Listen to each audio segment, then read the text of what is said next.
Welcome back to Our Issues Milwaukee. I'm your host, Andrea Williams. I've been talking to Mr. Mac Weddle, who's the executive director of the Northcott Neighborhood House, and we're now being joined by Miss Juneteenth 2019, Raniyah Edwards. Hi, Raniyah. Hi. Welcome to the show. Thank you. And congratulations on being Miss Juneteenth 2019. Thank you so much. Yeah, well, we're going to find out a lot about you, but first we have to find out from you, Mac, the history of Juneteenth. It is the oldest known celebration commemorating the ending of slavery in the United States, and this worldwide event dates back to June 19, 1865. Tell us more. Right.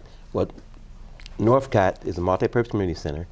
Juneteenth started in Milwaukee in 1971. There was a young lady that worked at Northcott named Margaret Rogers Henningsen, and she was visiting her great aunt in Georgia. And they were celebrating an event called June Day, and it was an honorance of the freeing of the slaves. And during that time, Northcott being located on 3rd Street, which is now King Drive, businesses were leaving the neighborhood, people were moving out of the community, and Margaret came back with the idea that, you know, we need to do something in honorance of the freeing of the slaves and bring interest back into our community. And so it started out on 2 blocks between Monarchy and Wright.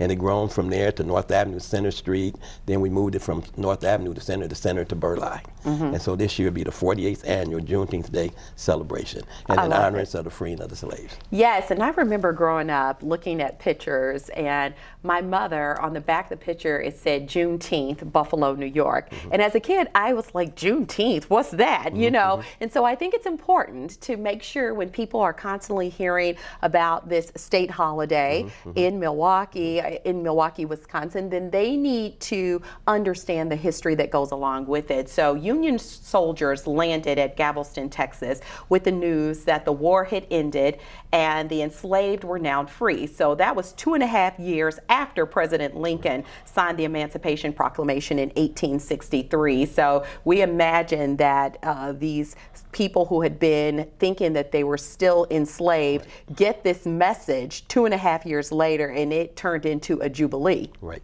But there were a lot of stepping stones for them to really have that freedom even after getting that message, right? Absolutely. Yeah, Absolutely. So very interesting story. And so Milwaukee having one of the largest and longest running celebrations in the country is something you're very proud of, right? Very proud of, you know, and it's not easy. You know, I really want to give a shout out to Adrian Griffin, who is Northcott Special Projects Director, and she coordinates Juneteenth. But this year she had a double lung transplant. Wow. And so she's in the hospital, so we would like for everyone, please throw your prayers out, you know, to Adrian. Yes. But she plays a big part in making Juneteenth happen for probably the last 30-something years. Yeah, we love Adrian, so get well soon for sure.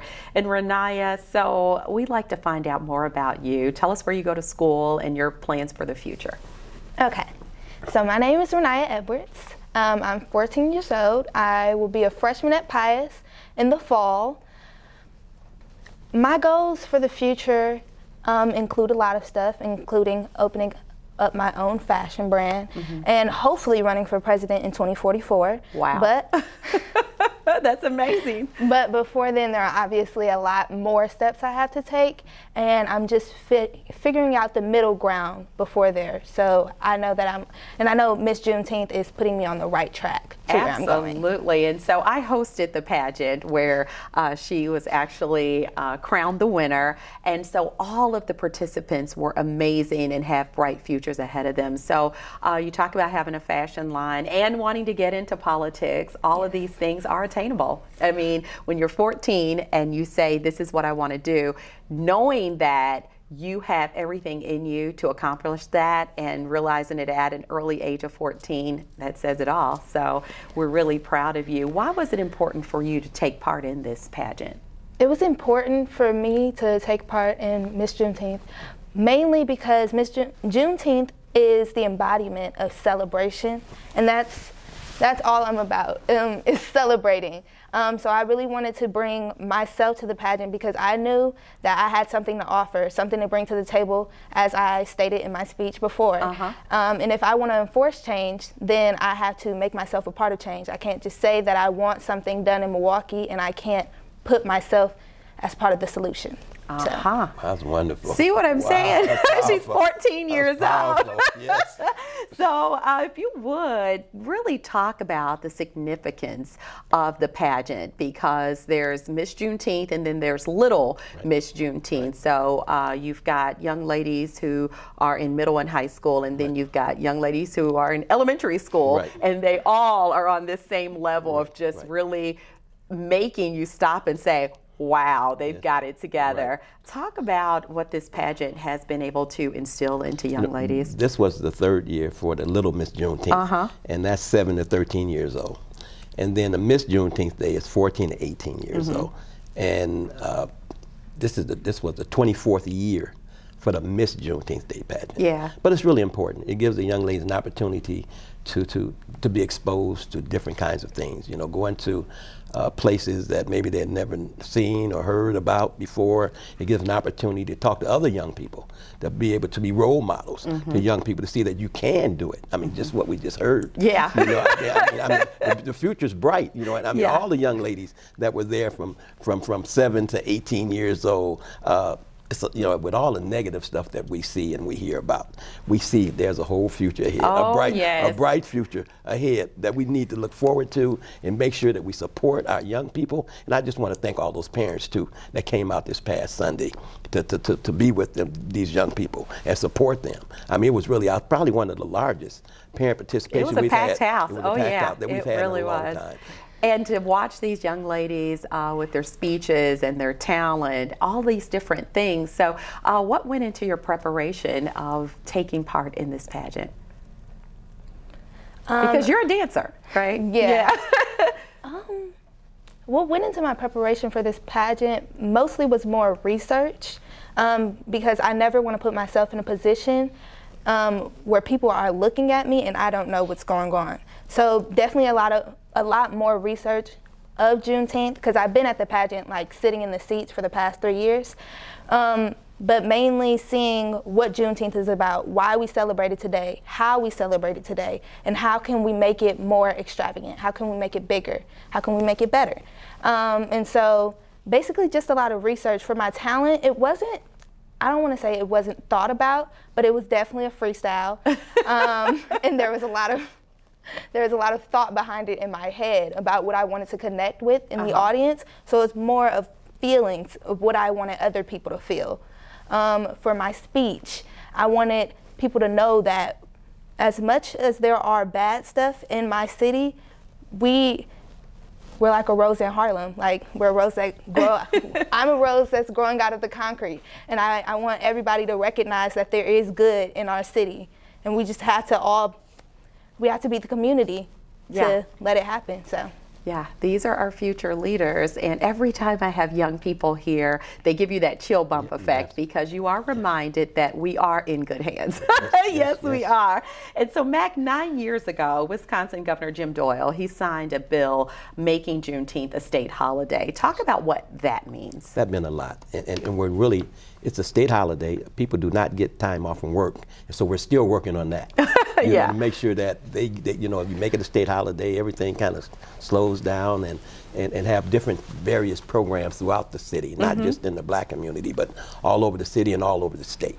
You know, so it was really significant that it became a state holiday. And Dr. Ron Myers, may he rest in peace, worked hard throughout the United States to make Juneteenth a national state holiday. Yeah. And so we're working on making it a national state holiday. Yeah, there are 36 states right now that observe Juneteenth in some form or fashion, and that's important in itself. When we talk about the history of slavery in this country, really being able to pinpoint the celebration of freedom, I think, is important. So we're on a roll. 36 states is a big deal. Yeah, that's a big deal. There's a lot of work to be done, but Milwaukee is really a blueprint for a lot of cities and states that are celebrating and recognizing Absolutely. Juneteenth. I've helped. I mean, I've gotten calls, and I went to different cities, and I've helped them put and plan their Juneteenth Day celebrations.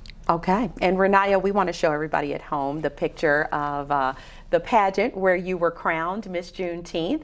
And then also pictured with you is Bailey Clemens, who is Little Miss Juneteenth 2019, who couldn't be with us today because she's traveling to a national competition for gymnastics. So, she's amazing. Yeah, you all were really amazing. So congratulations to both of you on your accomplishments.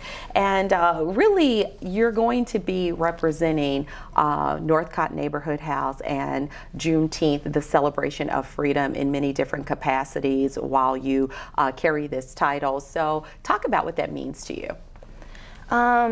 If anybody's seen my video, which a lot of people have, my initial response is blessed. And that's about all I could think about, is I'm gonna be on a platform where other people are gonna see me, and I'm a representative. That's like that's all I stand for. I love leading the way and bringing what I can to the table. So being Miss Juneteenth makes me feel so amazing. It makes me feel like I have another purpose. And it just, to think that somebody is out there looking at me like, wow, yeah, she's really doing it. Or like, even people everybody telling me they're so proud of me. It just makes me feel like I own this. Yes, and you earned this as well, and it's just the beginning. So just think, you've got your whole life ahead of you, and this is, like I said, just the very first step in many things to come. And you know, Congresswoman Malele Coggs is an example of successful women who have participated in the Miss Juneteenth pageant. She won when you were on, what, the second? She was the second Miss Yeah, Juneteenth. the second Miss Juneteenth. And then her daughter is currently, well, the 2018 Little Miss Juneteenth, and she's the second. She's the second. So it was just like an ironic scenario there, but just really great examples as to really the great people that have come through this organization and participated in this pageant. So before we run out of time, I don't want people to forget Milwaukee's 48th annual Juneteenth celebration will be held on Wednesday, June 19th on King Drive between Burleigh and Center. The celebration is going to begin with the Juneteenth Day Parade at 9 a.m. from 19th and Atkinson, heading to North King Drive and Burleigh for a ribbon cutting ceremony. And then you can join us for opening ceremonies with dignitaries and elected officials at noon on the Jammin' 98.3 main stage. That's at King and Locust. The festivities will last till 6 p.m. and it's always a great time. Thank you for all that you do. Thank you. Thank you. And congratulations again to you, Raniyah. Yes. Thank you. Yes, it's been a pleasure. Mac Weddle's the executive director of the Northcott Neighborhood House, and Raniyah Edwards is Miss Juneteenth 2019. For more information on anything that we've discussed today, you can visit Northcott's website at northcotthouse.org or call 414-372-3770. That is going to do it for today's show. I'm your host, Andrea Williams. As always, thank you for watching, and I hope you join us again next week as we take another look at our issues, Milwaukee. Have a great day.